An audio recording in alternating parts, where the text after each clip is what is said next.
四門挑打梅花棍係東江露營團中一部短棍套路，招式樸實精煉，富有南方棍種嘅特色。套路中嘅史籍多以龍形團嘅身法為基，吞吐斷面隨處可見，步法不離直壁步、三角步、結步等等。手法則講求柔把靈巧、沉穩精粹、剛柔鬆緊，配合得宜。練四門挑打梅花棍，除咗可以視作為長器械嘅訓練之外，練得更長嘅時間，就可以提升佢嘅功法，加深對龍形團理嘅認識。所以四門挑打梅花棍喺南方棍族同埋東江龍形團體裏邊係有住一定嘅代表性。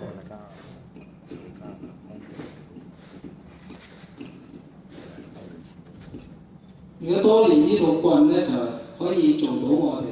喺拳法上嘅促勁啊，同埋嗰個鬆緊嘅作用，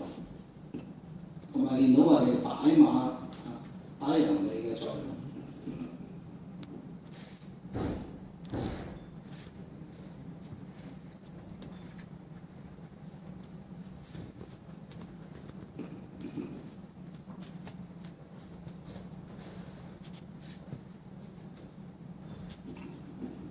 呢個棍係變咗係雙夾單，有雙兩邊用嘅法門，亦有係單棍嘅練習。